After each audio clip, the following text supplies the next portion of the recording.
Yo, what's up? Tout à l'heure, je suis en train de me laver. Ça arrive pas souvent. Non, je connais. Et en fait, je suis en train de me dire que ça faisait très longtemps que j'avais pas fait un épisode des Malheurs de Marois.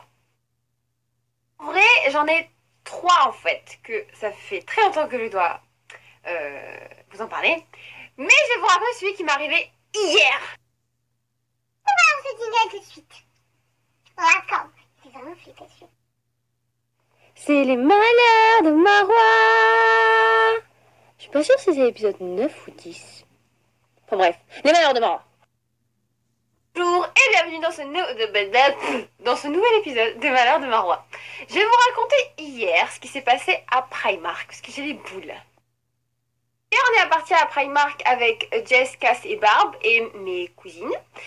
Et c'était bien jusqu'au moment où on arrive à la sortie. Donc on a encaissé, on a pris, tranquille, là, ok, parfait, ok, bien.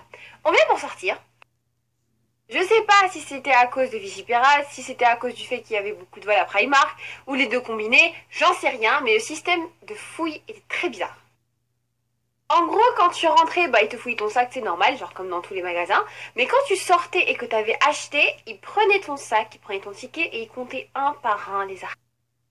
Je respecte tout à fait, c'est leur travail, c'est honorable, tout à fait honorable, mais fais-le bien au moins. Donc là, il fouille celui de Jessica, il fouille le sac à main de Cassandra, et il arrive à mon sac à main, et après il arrive au sac Primark, aux deux sacs Primark que j'avais. Donc il commence à compter, à tout enlever. Heureusement que j'avais pas acheté de sous-vêtements, sinon ça aurait été la honte. En plus, c'était un rebeu. Enfin, je sais pas, entre rebeux, on est solidaires, ouais.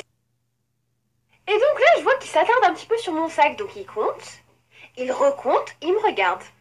En mode, à qui est le sac? Ah, je regarde Cassandra, elle me regarde, et je dis, il est à moi. Il fait, il y a un problème. Donc moi, j'étais en mode, ouais, quel problème? Il fait, il y a un article en plus dans votre sac. Je regarde, je fais, what? Donc moi, je savais très bien que j'avais pas volé. Vu que c'était... Genre, pourquoi j'irais voler à Primark? Non mais, Primark quoi. C'est pas comme si c'était Chanel. Primark. Primark, le magasin où littéralement tout est gratuit. Qu'est-ce que tu veux que j'aille voler à Primark? Des élastiques. Donc après, je me suis peut-être dit que bon, peut-être que quand je suis passée dans les caisses, parce que c'est assez serré, peut-être que, bah, un truc est tombé dans mon sac ou quoi que ce soit. Enfin, je sais pas, je me suis dit, bon, peut-être qu'il y a eu un accident quoi. Donc moi, je me suis dit, bah, bon, bah, c'est assez bizarre. Enfin, je vois pas pourquoi il y aurait un article en plus. Enfin, je sais pas quoi, j'ai rien pris. De fuck. Moi, honnêtement, j'étais vraiment chill. J'étais en mode, bon, bah, de toute façon, je sais très bien que j'ai rien fait. Genre, pourquoi tu me prends la tête? Et donc là, non, mais c'est pas ça en plus le problème. C'est que vu qu'on était beaucoup de filles et qu'il y a deux entrées dans le Primark, on bloquait une des entrées. Donc déjà, il y avait du monde qui était accumulé. Bon, pas non plus, c'est pas une blague mondiale.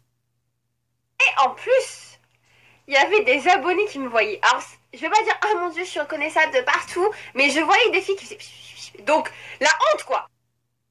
Donc, je lui ai dit, bah, peut-être que c'est la caissière. Enfin, je sais pas, elle a bipé deux fois, j'en sais rien. Enfin, je comprends pas, en fait, parce que tous les articles qui sont devant moi, enfin, je les ai achetés. Donc, je vois pas, il est où le problème? Il fait, bah, venez avec moi. Quand il m'a dit, venez avec moi, j'ai fait, oh mon dieu, je vais être arrêtée. J'ai commencé à me faire un film de Spielberg dans ma tête, je fais, qu'est-ce qui va y arriver, maman? J'avoue, j'ai surréagi. Mais honnêtement, j'étais innocente, ok? Donc moi, je me suis dit, bon, bah, il va m'emmener à la caisse, et il va voir avec la caissière. Enfin, tranquille. Non? D'ailleurs, je sais pas si on dit caissière ou vendeuse. Enfin, c'est pas du tout de genre de manière péjorative, parce qu'en fait, quand je revois mes sables, on dirait vraiment que c'est péjoratif, mais en fait, ça l'est pas du tout. Donc voilà, respect à vous. Du coup, bref, donc moi, je voyais qu'il allait pas vers les caisses, et je fais, enfin, où? Donc là, je vois qu'il monte, il va avec son... Franchement, le mec, il a trop joué le grand jeu, il m'a gavé.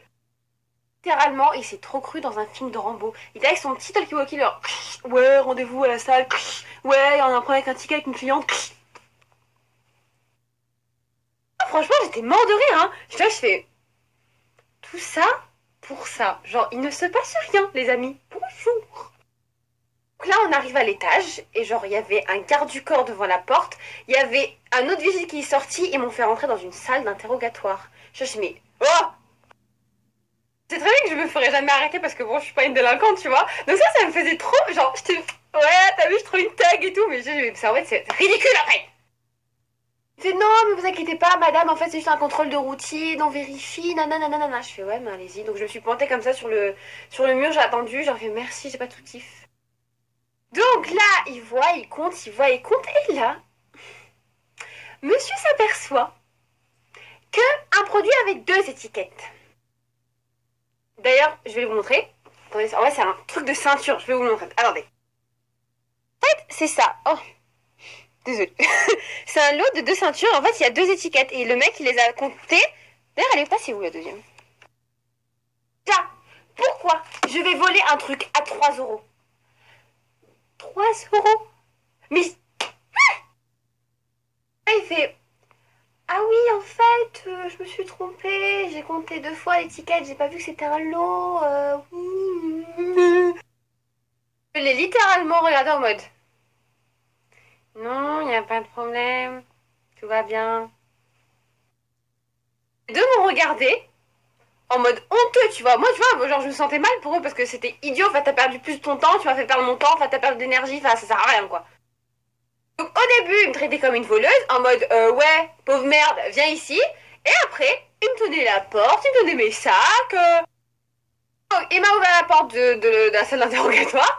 Il m'a donné il m'a donné mes sacs. Et après, il va me dire, ils sont retrouvés, il fait, pardon, hein, ah, désolé, hein, pardon. Et d'un coup, il a disparu en mode une flèche. Il a commencé genre, à dépasser tout le monde dans l'escalator. Genre vraiment, le mec, il se sentait mais honteux, quoi. Moi, j'avais trop de la peine pour lui parce que genre, il voulait trop faire genre son mec, genre le mec genre hyper viril et tout, genre le vigile de ouf, mais enfin bref. Ce qui m'a fait le plus rire, c'est quand on est descendu et qu'il a dit à son pote non, t'inquiète et tout, y a rien. Et genre, Cassandra m'a dit ah, les petites vieilles, laisse passer sans vérifier leur sac. Merci d'avoir suivi cet épisode de Malheur de Marois. On se retrouve très bientôt. Au revoir, parce que beaucoup de choses me sont arrivées à Paris. Retrouvez prochainement dans les épisodes de Marois d'autres malheurs. J'ai complètement zappé comment on faisait mon jingle. Merde!